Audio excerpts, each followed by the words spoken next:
Hey everybody, welcome back. In this video, we get to hear Dr. Bruce Lipton, the famous stem cell researcher and the author of The Biology of Belief, answer the question about where the hell do diseases come from? Right, I hope you enjoy it. Let's hear it from the doctor.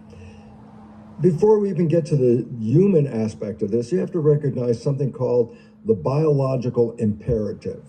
What the hell is that? And that is, it's the drive to survive. And all organisms, this is the point why it becomes critical, is organisms as the bottom organism, bacteria.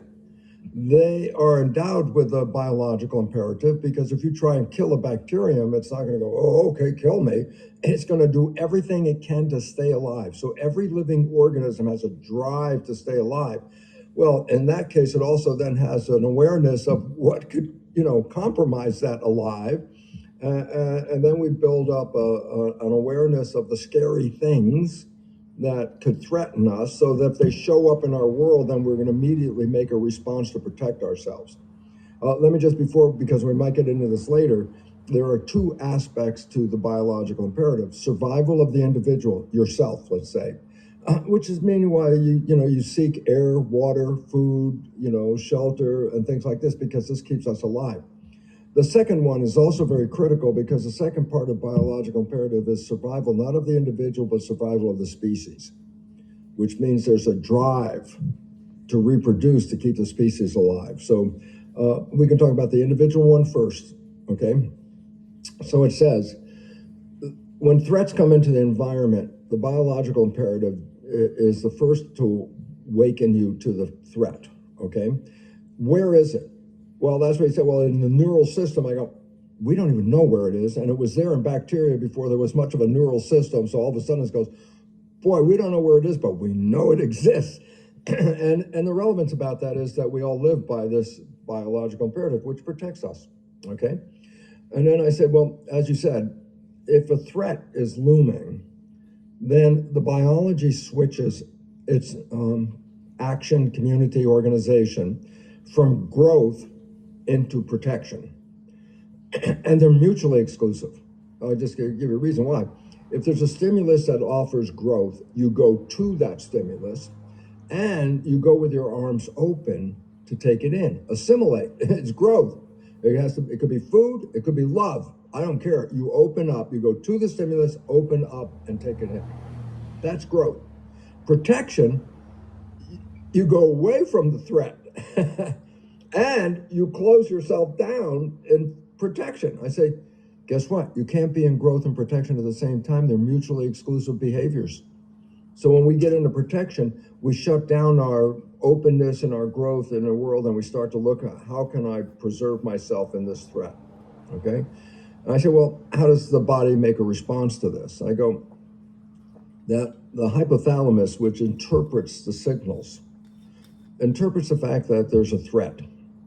And when it does that, it sends a signal to the pituitary gland. The brain, hypothalamus, says, oh, this is a threatening situation. And it sends a signal to the pituitary gland, which in high school was called the master gland, because its secretions control 50 trillion cells that are in your body. And then in a state of threat, the pituitary sends a signal to the adrenal glands, which in school was called fight or flight. And all of a sudden it says, what happens? The adrenal stress hormones go to the body and they redirect the system. They take away the energies that are involved with like growth, the energies involved with the immune system. And I go, why? Look, if you're being chased by a saber-toothed tiger, bacterial infection is not your big deal at that moment, okay? And the immune system uses tremendous amount of energy, because when people get sick, sometimes they don't even have energy to get out of bed. Okay, so what are we talking about? When we get in stress, we want to allocate all the body's energy to escape. And escape uses arms and legs.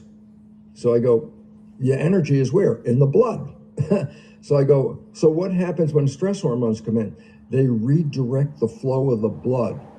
And they take the blood and preferentially send it to the arms and legs, because that's where the energy is going to activate to get me out of there. And I go, well, preferentially, where was it preferentially before the stress? I go, it was in the gut, the viscera, all the organs in here. I go, well, what were their functions? Growth, maintenance of the body, cleaning up the system, preparing the energy, taking care of the machine more or less, okay? But at the moment stress hormones are released in the body, the blood vessels in the gut respond to the stress hormones by squeezing shut. And when they squeeze shut, that means the blood is not really going into the gut, but it's now going preferentially into the arms and legs. And that's where we want to get that energy to run. So number one, stress hormones shut down the growth mechanisms of the body. Number two, they shut down the immune system because that's a high energy system that is not relevant to an external threat. And then number three, which I always call the adding of insult to injury, is the blood vessels in the conscious brain are energizing conscious creativity, thinking, and action like that. But the conscious brain is a very slow processor compared to the rest of the brain back here called the subconscious brain. And the subconscious brain is not only extremely fast beyond conscious brain, but it's a million times more powerful. So what happens is, remember I told you the blood vessels in the gut constrict with stress hormones. That's where people get that butterflies in the stomach kind of feeling, queasy feeling, because what's going on? The blood vessels are all squeezing shut. You can feel them, and that's the queasiness. But then the stress hormones go into the brain, and they do the same thing in the conscious blood part of the brain. They squeeze the blood vessels shut. I say, so I'm not nourishing or energizing my consciousness, but when I squeeze it shut, the blood is then sent to the back of the brain where the subconscious has reflex behavior, reactions, high speed, very fast. We become less intelligent when stress hormones are there because we're not using thinking, we're using reflexes. And that's a completely different way of life. So I say, so what happens here? I say, well, growth, taking care of the body. Threat, get the energy into the arms and legs as best you can and run like hell. Get out of there. But at the compromise of what? Well, you're shutting down growth, you're shutting down the immune system, and you're shutting down intelligence. And I go, you don't need that to escape from the tiger. You just need fast arms, legs, and reflexes to make them go. I go, well, this is really great back, 200,000-300,000 years ago, where the only real threat we had was the saber-toothed tiger. I go, so what? I say, well, if you're running from that saber-toothed tiger and you escape 10 minutes, 15 minutes, you're gone, you're safe. Then you return back at growth again, maintain the body.